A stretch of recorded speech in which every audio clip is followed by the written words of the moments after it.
বাংলাদেশ জামাতে আমির ডক্টর শফিকুর রহমানের বিরুদ্ধে প্রতিবাদ করছে নারীরা। এই প্রতিবাদ করার কারণ হলো যে জামাতে আমির ডক্টর শফিকুর রহমান নারীদের নিয়ে যে কটূক্তি করেছে, সেই কটূক্তির প্রতিবাদে কিন্তু সিরাজগঞ্জ সদর আসনে রয়েছে দুই আসন, সেই আসনে নারী দলের যারা রয়েছে তারা কিন্তু এই প্রতিবাদ অংশগ্রহণ করছে।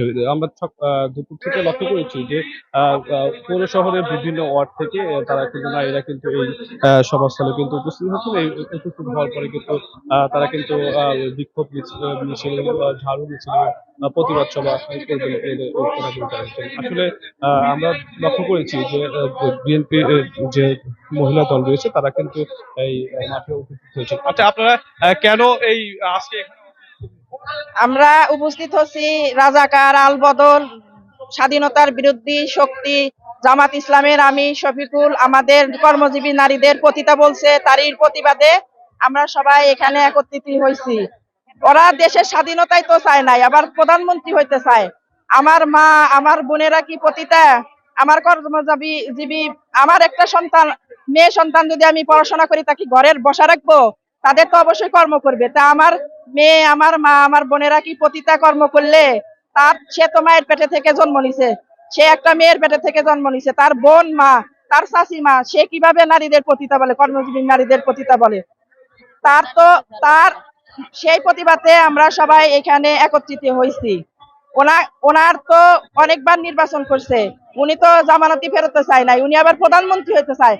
ওনারা নির্বাচন করতেছে, একটা নারীকে আসন দেয় নাই, একটা নারী প্রার্থী দেয় নাই। ওরা নারীকে সম্মানিত জানে না, ওরা কিভাবে দেশ চালাবে? ওদের কোনো অধিকারই নাই বাংলাদেশ চালানোর মতো। ওরা হলো ধর্ম ব্যবসায়ী, ওরা ধর্মের নামে মানুষের জান্নাতের টিকিট বেচে বাদানে এই দাঁড়িপাল্লায় ভোট। দর্শক যেমনটি শুনছিলেন, আমরা আরো একজনের সাথে কথা বলতে চাই। আসলে আপনারা কেন এই প্রতিবাদ সভায় অংশগ্রহণ?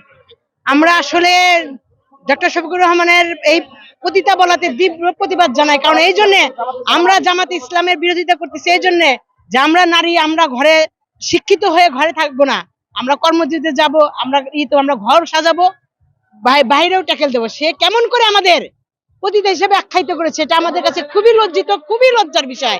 এই জন্য আমরা এর তীব্র প্রতিবাদ জানাই আজকে সবাই সমাবেশে উপস্থিত হয়েছি। আমরা এর তীব্র নিন্দা জানাই। উনি যেন এ ধরনের কথা পরবর্তীতে বলার সাহসই না পায়। কারণ উনি একজন গর্ভধারী মায়ের পেটে উনি জন্মগ্রহণ করছে, সে একজন গর্ভধারী, তিনি একজন নারী। একজন নারীর প্রতি তার এ ধরনের মানে বিতৃষ্ণ ধরনের কথাবার্তা আমাদের কাছে খুবই লজ্জাজনক মনে হয়েছে। তাই আমরা সবাই প্রতি মহিলারা সবাই একত্রিত হয়েছি, ডক্টর শফিকুর রহমানের তীব্র প্রতিবাদ জানাই, নিন্দা জানাই, তাকে ধিক্কার দেই। উনি যেন আগামীতে এ ধরনের কোন রকমের কোন কটূক্তিমূলক কথা বলতে না পারে। যেমনটি শুনছিলেন, আসলে এই যে মহিলা দলের যে নারী নেত্রীরা রয়েছে, নারী নেত্রীদের সাথে কিন্তু এই সিরাজগঞ্জ যে আসন রয়েছে, এই আসনে কিন্তু বিভিন্ন এলাকার সাধারণ নারীরাও কিন্তু এই প্রতিবাদ সভায় কিন্তু অংশগ্রহণ করেছে এবং তারা কিন্তু এই ডক্টর শফিকুর রহমানের যে বিরুদ্ধে কিন্তু তারা কিন্তু ঝাড়ু মিছিল এবং মিছিল করার জন্য কিন্তু প্রস্তুতি নিচ্ছে। অল্প কিছুক্ষণের মধ্যেই কিন্তু এই মিছিলটা কিন্তু শুরু হবে বলে জানিয়েছেন। এই ছিল সিরাজগঞ্জ থেকে সর্বশেষ।